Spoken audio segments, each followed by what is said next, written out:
Welcome, folks. This is Tom O'Brien of TFNN. We go 5 days a week. We go 24 hours a day. We go 10 hours a day. We go 24 hours a day on the internet at TFNN.com. Always remember, folks, whatever you think about, you bring about. Whatever you focus on grows. Hope everyone's having a great day, safe day. Let's make it a great night, folks. To master love, you have to practice love. The art of relationship is a whole mastery, and the only way to reach mastery is with practice. To master a relationship is therefore about action. It is not about attaining knowledge. Market-wise, let's take a look at it out here. We had the Dow Industrials up 88, Nasdaq up 47, S&P's up 13.5, gold contract up $3.40, trading at $1,212 an ounce. Silver, $16.57 an ounce. Platinum up $14.50 at $9.37 an ounce. Copper up 5 pennies at $2.51 a pound. Light sweet crude up $1.80, trading at $47.49 a barrel.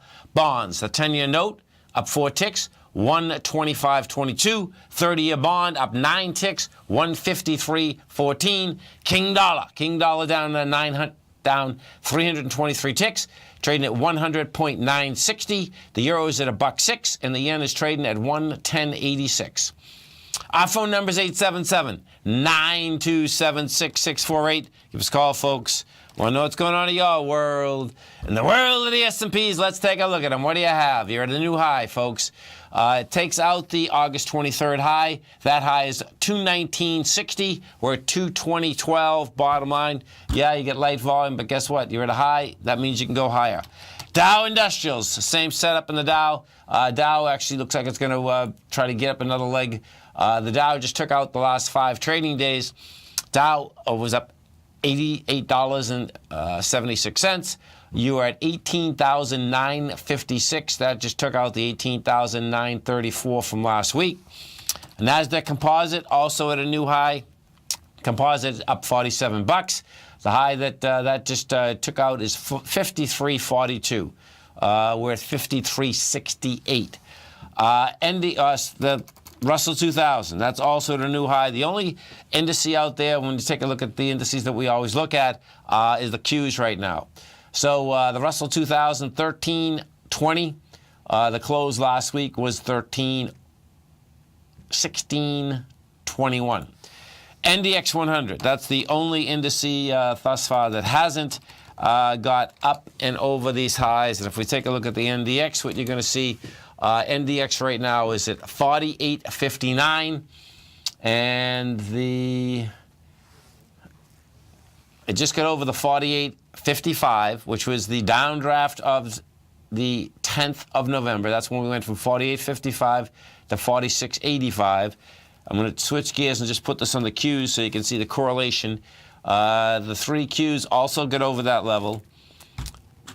Weak volume extraordinaire, only 19 million shares, and you're going into 72 million. Bottom line, though, that's saying that it's going to make a run for the 119.66, and right now we are trading at 118.54. So bottom line, I expect you're going to see that happen, more than likely tomorrow. Gold. So gold did 160,000 contracts. We are at 12.12. Gold needs more price spread. The volume's not bad. I want to see gold get back inside 12.1870. And I do expect that we are actually going to see that get back inside that area. The reason being is, first, let's go to the bond market. If we take a look at the bonds, what you're going to see is this.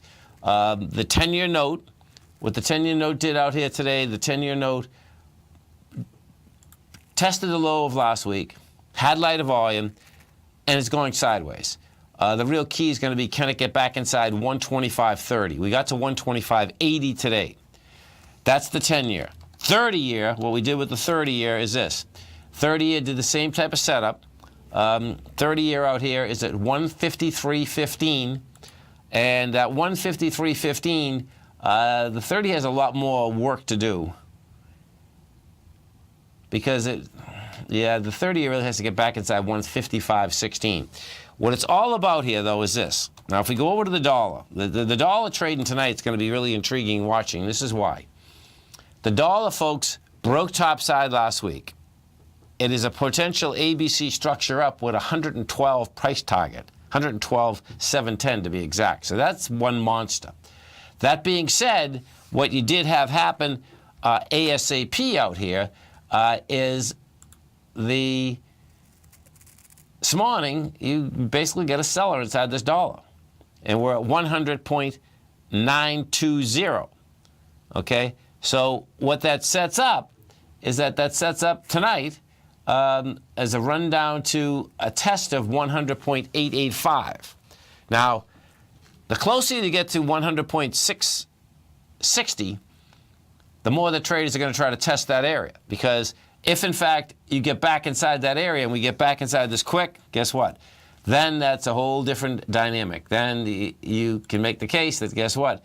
That was a spike high, came back inside it, failure, price, failure, volume, and that will continue to make the market highly, highly volatile. If we go over to the euro and we take a look at the euro, of course, the euro is going to trade just the opposite. The euro has just gone from 113 down to 105.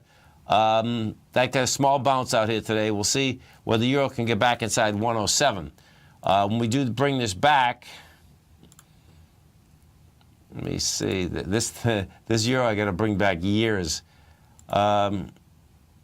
Yeah, well, the 104 is the level. You know, we had hit 104 in March of 2015. We hit 105 in December of 2015, and we just hit 105.69. So bottom line is that's tested that low. The real kicker is can it get out of here and get back inside the 110 area? Because that's what it would take in order for that baby to get to higher price. We go up and we take a look at the TLT, which is the 20-year bond ETF plus fund. TLT, that was a fast move lower. We went from a price point of 131.21 down to 120.34 this past Friday. That being said, guess what? You know, your swing point down here is 114.88. You know, you're still in a consolidation. You're going into a monster sign of strength that went back to 2014. You know, the volume was vicious, though. There's no doubt about that. So the volume on the way down was vicious. This has a lot of healing to do if, in fact, we're going to see higher prices in bonds and lower yields once again. You stay right there, folks. We'll be coming right back.